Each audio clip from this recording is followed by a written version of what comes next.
नमस्कार प्रिय दर्शकों, स्वागत है आप सभी का। और आज के क्लास में हम समझेंगे ज्योतिषी होने के योग के बारे में।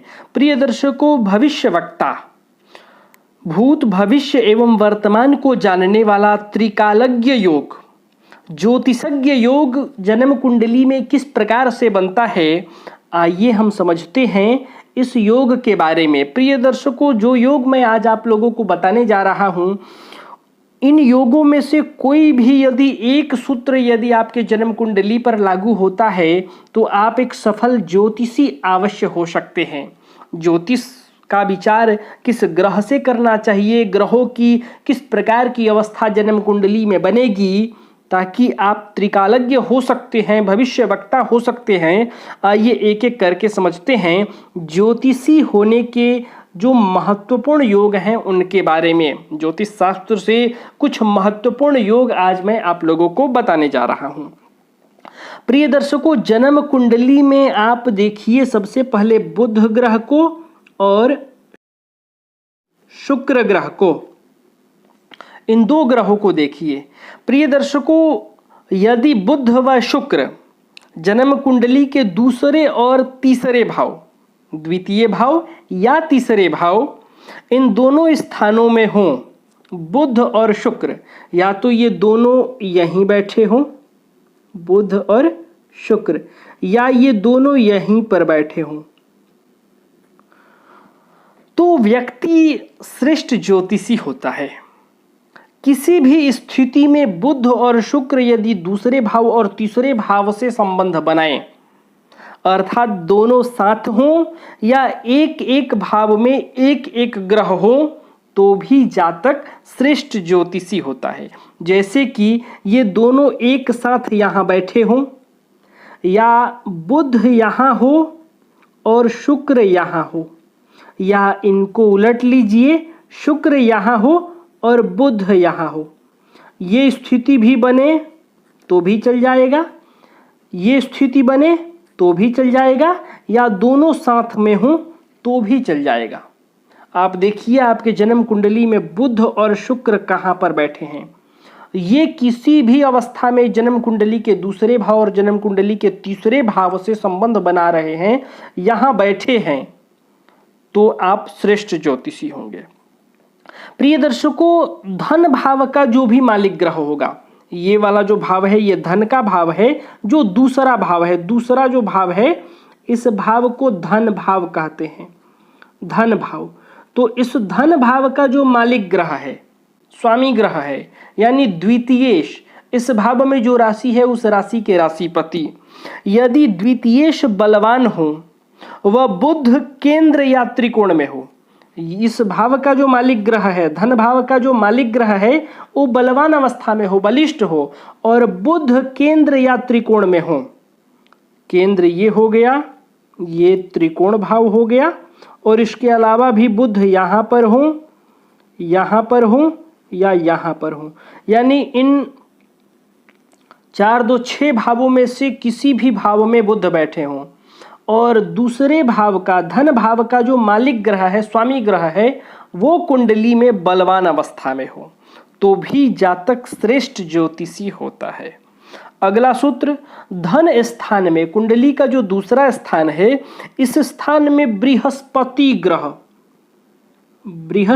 ग्रह अपनी उच्च राशि में हो, स्वराशि हो। कौन कौन सा होना चाहिए?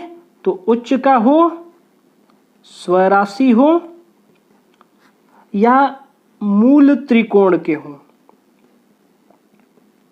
इन तीनों में से किसी भी राशि के हो और अंश बल से मजबूत हो, तो जातक उत्तम ज्योतिषी होता है, श्रेष्ठ ज्योतिषी होता है। बृहस्पति दूसरे भाव में उच्च के होकर बैठे, स्वराशि हो या मूल त्रिकोण राशि के हो, तो जातक श्रेष्ठ ज्योतिषी होता है। प्रिय दर्शकों, बुद्धि के कारक ग्रह बुध को देखिए पुनः से। बुध या बृहस्पति केंद्र या त्रिकोण स्थानों में स्थित हो, दोनों भी हो तो भी श्रेष्ठ है, एक भी हो तो भी श्रेष्ठ है, लेकिन वहां शुभ ग्रहों की दृष्टि होनी चाहिए। बृहस्पति तो अपने आप में शुभ ग्रह है, सर्वाधिक शुभ ग्रह है, लेकिन इसके बावजूद भी कह रहा है बुध केंद्र में हो और द्वितीय से बलवान हो तो भी ज्योतिषी, और बुध हो या बृहस्पति केंद्र या त्रिकोण में हो, या बुध और बृहस्पति दोनों ही केंद्र या त्रिकोण में बैठे हो। अब आप यहां इस योग को देखिए, इन दोनों में से कोई एक हो, यहां दो आप देख रहे हैं ना, इन दोनों में से कोई भी एक हो, लेकिन बुध के साथ कंडीशन है कि लग्नेश बलवान हो और बृहस्पति के साथ कोई ऐसा कंडीशन नहीं है, और यदि ये दोनों यहां बैठ जाते हैं तो फिर अति उत्तम, और इनके यहां अवस्थित होने पर बैठने के बाद कोई अन्य शुभ ग्रह इस पर दृष्टि डाल दे तो और भी श्रेष्ठ हो जाता है। ऐसा जातक भविष्यवक्ता होता है, श्रेष्ठ भविष्यवक्ता होता है।